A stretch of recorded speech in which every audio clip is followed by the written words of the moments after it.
Hey YouTube, it's Prue here again from Suds and Satin Bath and Body Products. I'm here today to make another soap. This is a new one. Well, kind of new. I'm making shampoo bars this weekend. So I decided to make a new soap. I used to make an orange spice soap. I'm gonna kind of change that to a shampoo bar.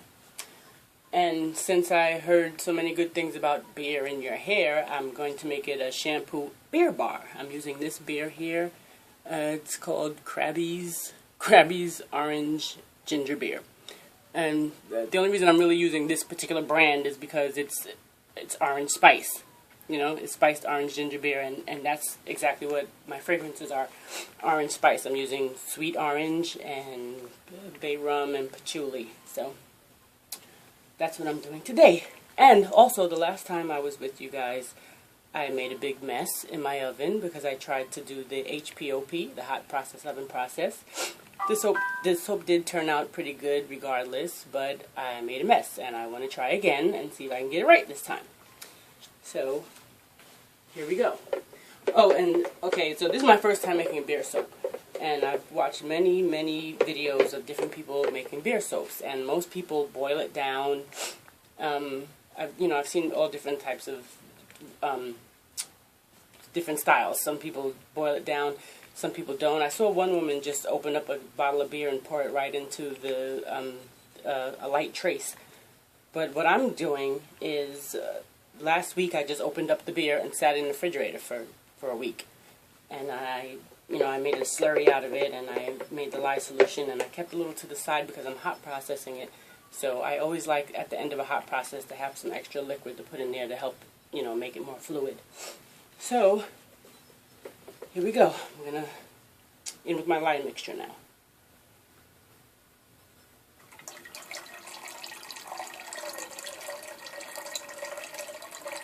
And when I was pouring the lye into the beer, it smelled so good. It had a nice orange smell. I didn't have any volcano or anything like that. It just got a little thick, but when I stirred it out, and it was fine.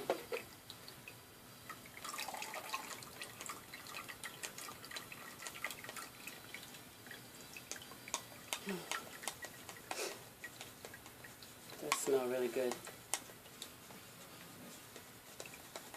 So this time when I put it in the oven, I'm going to check on it every 5 minutes. I don't even think I'm going to close the oven door. I don't want the same thing to happen again. And if it doesn't work this time, I think I'm just going to continue doing hot process in the crock pot. It smells so good. I haven't even put any of the essential oils in yet.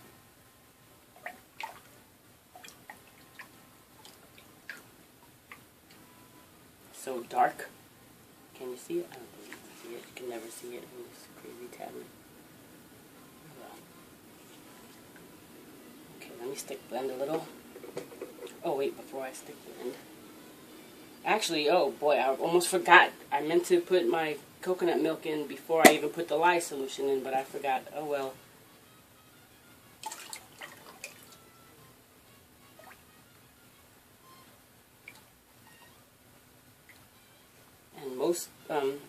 Most of the videos that I've watched of people making beer soaps, the batter got thick really quickly.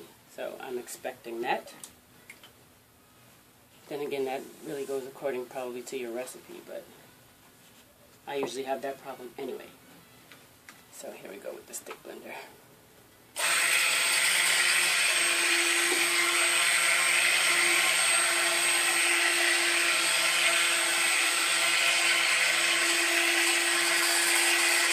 Yeah, it's really thick already.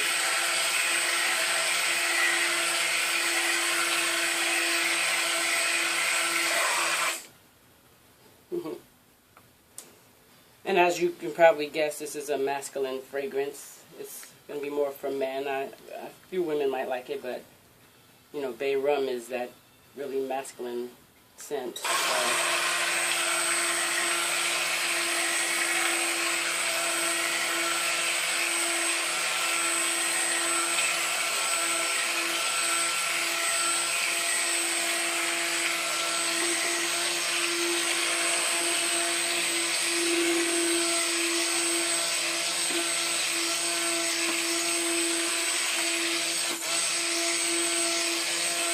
Okay, so between the beer and the coconut milk, this is already at a very thick trace. So I'm going to stop right there.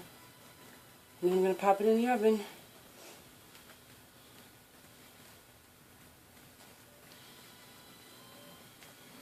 I'm going to watch it like a hawk this time. Okay, so let me show you.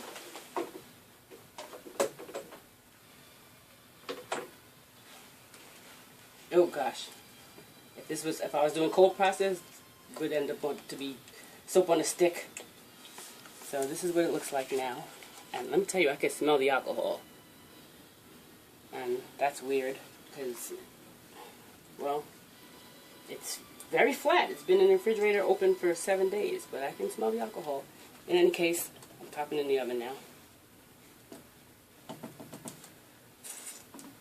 Let me pause you. Okay, so it's been in the oven 10 minutes, only on warm with the door closed, and nothing's happening. As you can see, it's still just sitting there. So I'm going to close the door this time and check it in another 10 minutes. Well, this is really weird. Last time, within 10 minutes, it had spilled over in my oven.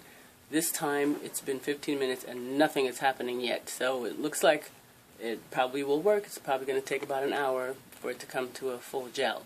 But I thought this would be even quicker than the last one because of the beer, but I guess not. So I'm going to pause you guys until it's gelled. Thanks. Bye.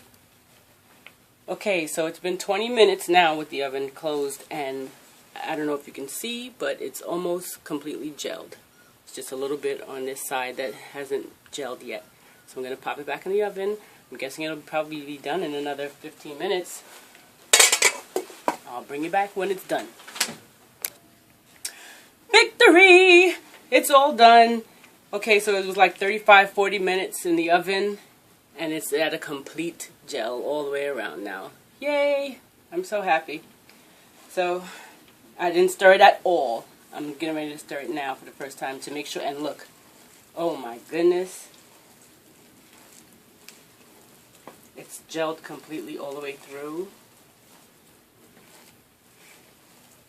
and it just looks great. So I'm going to let it cool off a bit before I put my essential oils in. So I'm going to pause you again.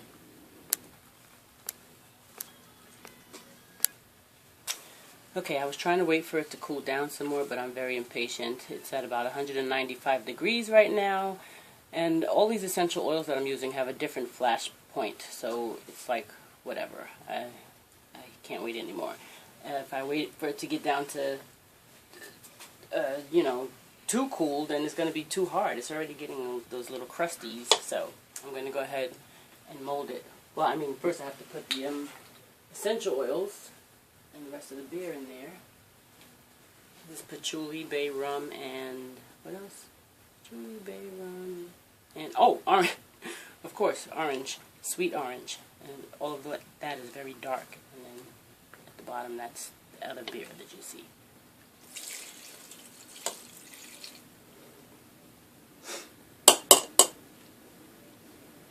Smells so good.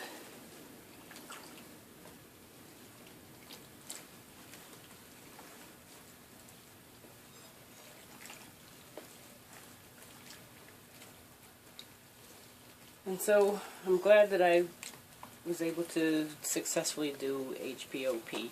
But to tell you the truth, I don't see a big difference in just using my crock pot, so I'm not going to get rid of my crock pot just yet.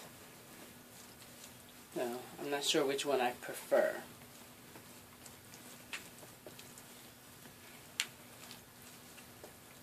This way is pretty cool because you don't have to continuously stir it, but when it's done you still have to stir it anyway. So.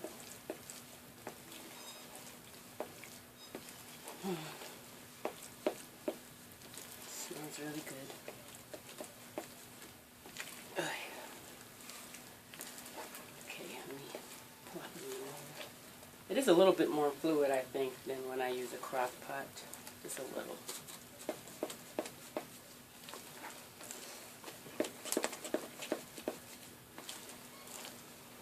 Okay, this hot pink mold.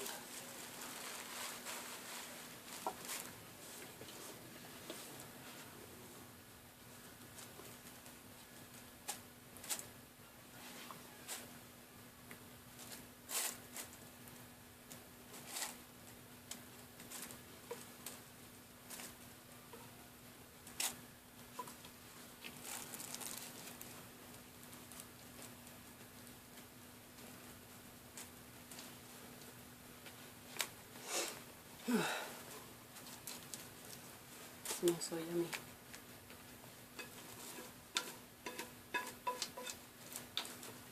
And as always, any hot process method is so much nicer at cleanup time because you get all the bubbles, helps you out. Whereas cold process, it's a bit of a slimy mess when you're trying to clean up. Okay, let me bang this down.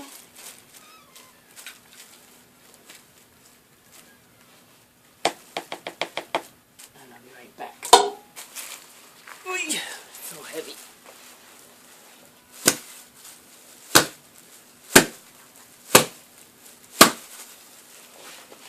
Ugh. Okay. So, there you have it. That's my new orange spice beer shampoo bar. Catch me on the cut. Thanks for watching. Hey YouTube, it's Prue here, again from Suds and Satin. I'm back to cut this soap that I made the other night, my beer shampoo bar. And the minute I finished filming, as soon as I finished making it the other night, I realized that I had forgotten to put the stearic acid in. So yeah, that might be why it behaved this time and not last time. Because last time it did have stearic acid in it and it bubbled over in the oven. This time it stayed nice and still. There was no stearic acid in it. So, maybe that's it. But the soap should be fine without the stearic acid because I did do like an 8% lye discount. And I only use like 2 to 3% stearic acid. So the soap itself should be fine, except it's just probably going to take a little longer to harden up. Because my shampoo bars have lots of castor oil in them. So, I already took it out of the mold. It smells wonderful, nice and orangey and spicy. Cut off an end piece already. And of course there's no swirls or anything, just a plain shampoo bar. And it is tacky, kind of soft, you know, but I expect that with all of my shampoo bars. But it smells great. And when I was cleaning up, it did lather up very well. So, all in all, I'm very happy with it. Thank you for watching. Bye-bye.